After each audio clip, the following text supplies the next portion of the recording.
ನಮಸ್ಕಾರ. ಒಂದೇ ತಿಷ್ಟಂ ಜಗದ್ಗುರು ಸರ್ವಂ ಶ್ರೀಕೃಷ್ಣಾರ್ಪಣಮಸ್ತು. ಬನ್ನಿ, ಇವತ್ತು ಒಂದು ವಿಶೇಷವಾಗಿರ್ತಕ್ಕಂಥ ಒಂದು ಎಪಿಸೋಡನ್ನು ಮಾಡಬೇಕು ಅಂತ ಹೇಳಿ ನಾವು ಅಂದ್ಕೊಂಡು ಇವತ್ತು ನಿಮ್ಮ ಮುಂದೆ ಬರ್ತಾ ಇದ್ದೀವಿ. ಈ ಎಪಿಸೋಡ್ ಇಷ್ಟ ಆದರೆ ಲೈಕ್ ಮಾಡಿ, ಕಾಮೆಂಟ್ ಮಾಡಿ, ಶೇರ್ ಮಾಡಿ, ಕೊನೆಯವರೆಗೂ ನೋಡಿ, ಸಬ್ಸ್ಕ್ರೈಬ್ ಮಾಡಿ. ಬನ್ನಿ, ಇವತ್ತು ಚಿದಂಬರ ರಹಸ್ಯ ಅನ್ನೋ ಒಂದು ಟ್ಯಾಗ್ಲೈನ್ ಇಟ್ಕೊಂಡು ಈ ಚಿದಂಬರ ರಹಸ್ಯ ಅಂದರೆ ಏನು ಅನ್ನೋದ್ರ ಬಗ್ಗೆ ಇಂತಿಷ್ಟು ಮಾಹಿತಿಯನ್ನು ಹೇಳ್ತಾ ಹೋಗ್ತೀನಿ. ಬನ್ನಿ, ಈ ಚಿದಂಬರ ರಹಸ್ಯ ಅಂತ ಹೇಳಿದ್ರೆ ವಿಶೇಷ ಏನು ಅಂತ ಹೇಳಿದ್ರೆ, ಈ ಪಿ ಚಿದಂಬರಂ ಅನ್ನುವ ಒಬ್ಬ ಕಾಂಗ್ರೆಸ್ ನಾಯಕ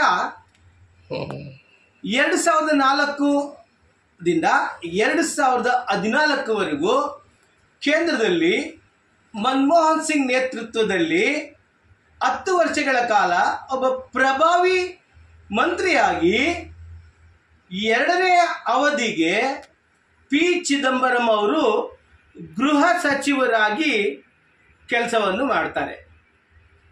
ಸೊ ಒಬ್ಬ ಪ್ರಭಾವಿ ರಾಜಕೀಯ ನಾಯಕ, ಒಬ್ಬ ಪ್ರಭಾವಿ ಕ್ಯಾಬಿನೆಟ್ ಮಿನಿಸ್ಟರ್. ಇವರು ಇತ್ತೀಚಿನ ದಿನಗಳಲ್ಲಿ ಒಂದು ಸ್ಟೇಟ್ಮೆಂಟನ್ನು ಕೊಡ್ತಾರೆ. ಏನು ಅಂತ ಹೇಳಿದರೆ, 26/11 ಬಗ್ಗೆ ಅವರು ಉಲ್ಲೇಖವನ್ನು ಮಾಡ್ತಾರೆ. ಹಾಗಾದರೆ ಏನು ಈ 26/11 ಅನ್ನೋದ್ರ ಬಗ್ಗೆ ಇಂತಿಷ್ಟು ಸಣ್ಣದಾಗಿರ್ತಕ್ಕಂಥ ಒಂದು ಬ್ಯಾಕ್ಗ್ರೌಂಡ್ ಹೇಳಿ ಈ ಚಿದಂಬರ ರಹಸ್ಯದ ಬಗ್ಗೆ ನಾನು ಮಾತನಾಡ್ತೀನಿ. ಬನ್ನಿ ಆತ್ಮೀಯ ವೀಕ್ಷಕರೇ, ಈ 26/11 ಅನ್ನೋದಿದೆ ಅಲ್ಲ, November 26, 2008 ಅಂತ ಇದರರ್ಥ. ಅದನ್ನು ಶಾರ್ಟ್ ಆಗಿ 26/11 ಅಂತ ಹೇಳ್ತೀವಿ, ಅಥವಾ ಇದನ್ನ ಮುಂಬೈ ದಾಳಿ, ಮುಂಬೈ ಅಟ್ಯಾಕ್ ಅಂತ ಹೇಳ್ತಾರೆ. ಏನಿದು ಅಂತ ಹೇಳಿದ್ರೆ, 26/11ಗೆ ಮುಂಬೈಯಲ್ಲಿ ಘೋರವಾಗಿರ್ತಕ್ಕಂಥ ಒಂದು ದಾಳಿ ನಡೆಯುತ್ತೆ. ತಾಜ್ ಹೋಟೆಲ್ ಮೇಲೆ ದಾಳಿ ನಡೆಯುತ್ತೆ, ರೈಲ್ವೆ ಸ್ಟೇಷನ್ನಲ್ಲಿ ದಾಳಿ ನಡೆಯುತ್ತೆ, ಇನ್ನೂ ಒಂದು ಹೋಟೆಲ್ನಲ್ಲಿ ದಾಳಿ ನಡೆಯುತ್ತೆ, ಇನ್ನೊಂದು ಜೇವಿಶ್ ಕಮ್ಯುನಿಟಿ ಸೆಂಟರ್ ಮೇಲೆ ದಾಳಿ ಆಗುತ್ತೆ, ಹಾಸ್ಪಿಟಲ್ ಮೇಲೆ ದಾಳಿ ಆಗುತ್ತೆ. ಯಾರಿಂದ ಅಂತ ಹೇಳಿದ್ರೆ, ಪಾಕಿಸ್ತಾನ್ ಪ್ರೇರಿತ, ಪಾಕಿಸ್ತಾನ್ ಸರ್ಕಾರದ ISI ಪ್ರೇರಿತ, ನಿಷೇಧಿತ ಲಷ್ಕರ್ ಇ ತೊಯ್ಬಾ, LET ಅಂತ ಹೇಳ್ತೀವಿ, ಲಷ್ಕರ್ ಇ ತೊಯ್ಬಾ ಅನ್ನುವ ಒಂದು ಟೆರರಿಸ್ಟ್ ಆರ್ಗನೈಸೇಷನ್, ಒಂದು ಟೆರರಿಸ್ಟ್ ಸಂಘಟನೆ. ಇದು 10 ಜನರನ್ನು ಕರೆಸಿ ಇಲ್ಲಿ ಒಂದು ದೊಡ್ಡ ಮಟ್ಟದ ಒಂದು ಅಟ್ಯಾಕ್ ಅನ್ನು ಮಾಡ್ತಾರೆ. ಸುಮಾರು ಈ ಒಂದು ದಾಳಿಯಲ್ಲಿ, ಟೆರರಿಸ್ಟ್ಗಳ ಅಟ್ಯಾಕಲ್ಲಿ 160 ಜನ ಸಾಯ್ತಾರೆ. 160 ಜನರನ್ನು ಬರ್ಬರವಾಗಿ ಹತ್ಯೆ ಮಾಡ್ತಾರೆ. ಅದರಲ್ಲಿ 6 ಜನ ಅಮೆರಿಕಾದ ಸಿಟಿಜನ್ಸ್ ಕೂಡ ಇದರಲ್ಲಿ ಹತ್ಯೆ ಆಗ್ತಾರೆ. ಇದು 26/11 ಒಂದು ಸಣ್ಣದಾಗಿರ್ತಕ್ಕಂಥ ಇತಿಹಾಸ. ನಾನು ಇದ್ರ ಬಗ್ಗೆ ಡೀಪ್ ಆಗಿ ನಾನು ಮಾತನಾಡಕ್ಕೆ ಹೋಗೋದಿಲ್ಲ. 26/11ನಲ್ಲಿ 160 ಜನರನ್ನು ಬರ್ಬರವಾಗಿ ಲಷ್ಕರ್ ಇ ತೊಯ್ಬಾ ಬರ್ಬರವಾಗಿ ಹತ್ಯೆ ಮಾಡಿತು. ಇದು 26/11ನ ಇತಿಹಾಸ. ಆದರೆ ಭಾರತ ಸರ್ಕಾರ, ಅಂದಿನ ಸರ್ಕಾರ, ಡಾಕ್ಟರ್ ಮನಮೋಹನ್ ಸಿಂಗ್ ಅವರ ಸರ್ಕಾರ ಯಾವ ಆಕ್ಷನ್ ತಗೊಂಡಿದೆ ಅನ್ನೋದ್ರ ಬಗ್ಗೆ ಇಂತಿಷ್ಟು ಅನುಮಾನಗಳಿದ್ದಾವೆ. ಸೊ ಅಂದಿನ ಗೃಹ ಮಂತ್ರಿಗಳಾಗಿರ್ತಕ್ಕಂತಹ ಪಿ ಚಿದಂಬರಂ ಅವ್ರಿಗೆ ತಡೆಯೋಕ್ಕಾಗಲ್ಲ. 26/11 ಘಟನೆ ಬಗ್ಗೆ ಅವ್ರ ಮನಸ್ಸು ಕರಗ್ತದೆ. ಲಷ್ಕರ್ ಇ ತೊಯ್ಬಾ ಅವ್ರ ಮೇಲೆ ಏಟ್ ಹಾಕಬೇಕು, ಅವ್ರ ಮೇಲೆ ದಾಳಿ ಮಾಡಬೇಕು, ಪಾಕಿಸ್ತಾನ ಮೇಲೆ ನಾವು ದಾಳಿ ಮಾಡಲೇಬೇಕು ಅನ್ನುವ ಒಂದು ಸಂಕಲ್ಪವನ್ನು ತಗೊಳ್ತಾರೆ. ಆದರೆ ಅವರ ಸಂಕಲ್ಪ ನೆರವೇರೋದಿಲ್ಲ. ಪಾಕಿಸ್ತಾನ ವಿರುದ್ಧ ಯಾವುದೇ ರೀತಿಯಿಂದ ಏಟು ಹಾಕೋದಕ್ಕೆ ಮನಮೋಹನ್ ಸಿಂಗ್ ಅವರು ಪರ್ಮಿಷನ್ ಕೊಡೋದಿಲ್ಲ. ಯಾತಕ್ಕಾಗಿ ಪರ್ಮಿಷನ್ ಕೊಡೋದಿಲ್ಲ ಅಂತ ಹೇಳಿದ್ರೆ, ಮನಮೋಹನ್ ಸಿಂಗ್ ಅವರು ಕೇವಲ ಅವರು ನಾಮಕ ವಾಸ್ತೆ ಪ್ರಧಾನಮಂತ್ರಿಗಳಾಗಿದ್ದರು ಅಂತೇಳಿ ಈಗಾಗಲೇ ಸಾಕಷ್ಟು ಜನ ಅಭಿಪ್ರಾಯವನ್ನು ಪಟ್ಟಿದ್ದಾರೆ. ಯಾಕಂತ ಹೇಳಿದ್ರೆ ಮನಮೋಹನ್ ಸಿಂಗ್ ಅವರ ಸರ್ಕಾರದಲ್ಲಿ, UPA ಸರ್ಕಾರದಲ್ಲಿ ಶ್ರೀಮತಿ ಸೋನಿಯಾ ಗಾಂಧಿ ಅವರು UPA ಚೇರ್ಮನ್ ಆಗಿರ್ತಾರೆ. ಅಂದರೆ UPA ಸರ್ಕಾರ 2004ರಿಂದ 2014ವರೆಗೂ 2 ಟರ್ಮ್ 10 ವರ್ಷಗಳ ಕಾಲ ನಡೆದಿದ್ದು UPA ಸರ್ಕಾರ. UPA ಸರ್ಕಾರದಲ್ಲಿ UPA ಚೇರ್ಮನ್ ಆಗಿ ಶ್ರೀಮತಿ ಸೋನಿಯಾ ಗಾಂಧಿ ಅವರು ಇರ್ತಾರೆ. ಒಂದು ವಿಷಯ ತಾವು ಗಮನದಲ್ಲಿ ಇಟ್ಕೋಬೇಕು, UPA ಚೇರ್ಪರ್ಸನ್ ಅನ್ನುವುದು ಯಾವುದು ಕೂಡ ಸಂವಿಧಾನಾತ್ಮಕವಾಗಿರ್ತಕ್ಕಂಥ ಒಂದು ಹುದ್ದೆ ಅಲ್ಲ. ಅದಕ್ಕೆ ಸಂವಿಧಾನದ ಪರ್ಮಿಷನ್ ಇಲ್ಲ. ಸಂವಿಧಾನಾತ್ಮಕವಾಗಿರ್ತಕ್ಕಂಥ UPA ಚೇರ್ಮನ್ ಅನ್ನೋದು ಇಲ್ಲವೇ ಇಲ್ಲ. ಕೇವಲ ಕಾಂಗ್ರೆಸ್ನ ಅಧಿನಾಯಕಿ ಆಗಿರ್ತಕ್ಕಂತಹ ಸೋನಿಯಾ ಗಾಂಧಿ ಅವರಿಗೆ UPA ಚೇರ್ಮನ್ ಪಟ್ಟ ಕಟ್ತಾರೆ. ಹೀಗಾಗಿ UPA ಚೇರ್ಮನ್ ಅವರೇ ಒಂಥರ ಅಘೋಷಿತ ಪ್ರಧಾನಮಂತ್ರಿಗಳು ಅಂತ ಹೇಳ್ಬೋದು, ಅಥವಾ ಸೂಪರ್ ಪವರ್ ಪ್ರೈಮ್ ಮಿನಿಸ್ಟರ್ ಆಗಿ 10 ವರ್ಷಗಳ ಕಾಲ ಶ್ರೀಮತಿ ಸೋನಿಯಾ ಗಾಂಧಿ ಅವರು ಮನಮೋಹನ್ ಸಿಂಗ್ ಅವರ ಮುಖಾಂತರ ರಾಜ್ಯಭಾರ ಮಾಡಿದ್ರು ಅಂತೇಳಿ ಈಗಾಗಲೇ ಈ ಎಲ್ಲ ಅಪೋಸಿಷನ್ ಪಾರ್ಟಿಯವರು ಹೇಳ್ತಾ ಇದ್ದಾರೆ. ಇದು ನನ್ನ ಮಾತಲ್ಲ. ಆದರೆ ಚಿದಂಬರಂ ಅವರು ಯಾಕೆ 10 ವರ್ಷ ಆಯಿತು, ನರೇಂದ್ರ ಮೋದಿ ಅವರು ಬಂದರು 11-12 ವರ್ಷ ಆಯಿತು, 2008 26/11/2008 ಎಷ್ಟು ವರ್ಷ ಆಯಿತು. ಅದಾದ ಮೇಲೆ ಈಗ ಚಿದಂಬರಂ ಅವರು ಈ ರಹಸ್ಯವನ್ನು ಏತಕ್ಕಾಗಿ ಅವರು ಬಯಲುಗೆಳೆದರು, ಅದು ನಾವು ಚರ್ಚೆ ಮಾಡಬೇಕಾಗಿರ್ತಕ್ಕಂಥದ್ದು.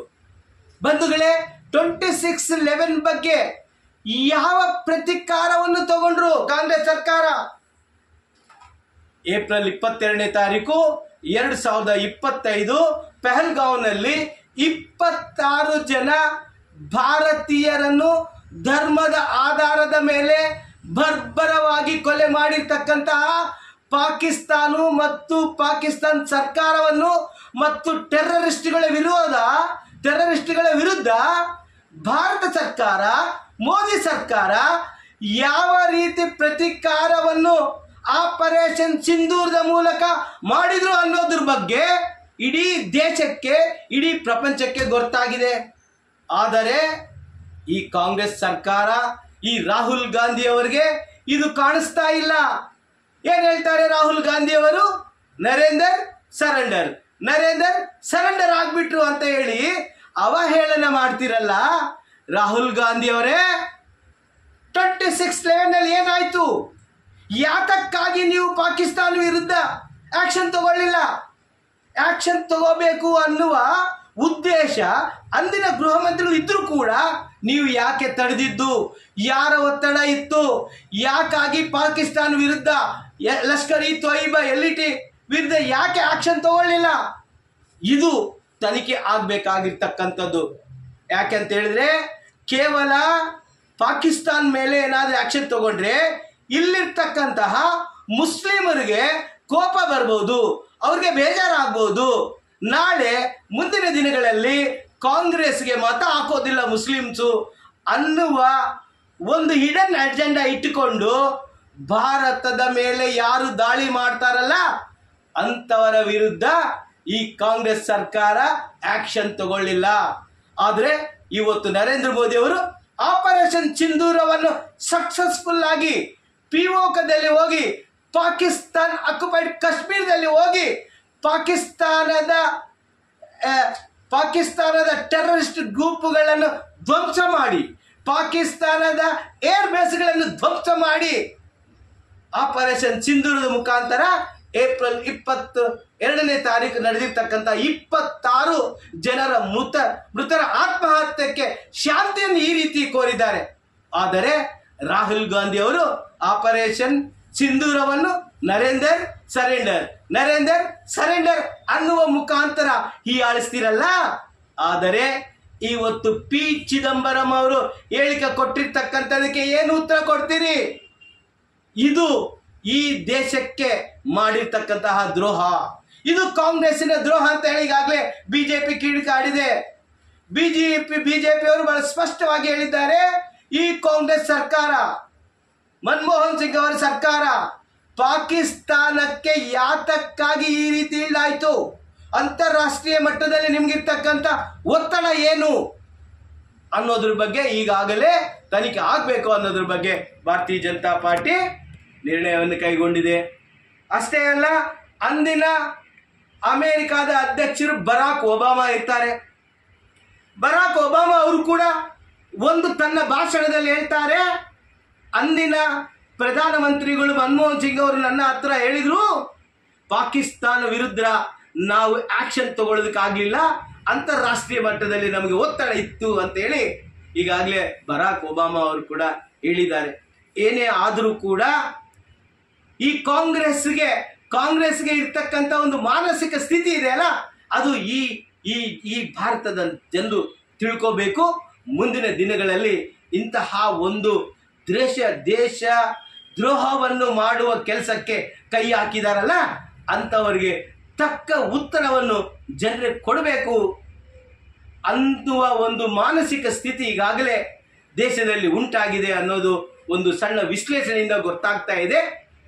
ಹೀಗಾಗಿ ಚಿದಂಬರ ರಹಸ್ಯವನ್ನು ಇಂತಿಷ್ಟು ಮಾಹಿತಿ ಕೊಡೋದ್ರ ಮುಖಾಂತರ ಒಂದು ಸಣ್ಣ ಎಪಿಸೋಡನ್ನು ನಾವು ಮಾಡಿದ್ದೀವಿ. ಇಷ್ಟ ಆದರೆ ಲೈಕ್ ಮಾಡಿ, ಕಮೆಂಟ್ ಮಾಡಿ, ಶೇರ್ ಮಾಡಿ ಮತ್ತು ಸಬ್ಸ್ಕ್ರೈಬ್ ಮಾಡಿ.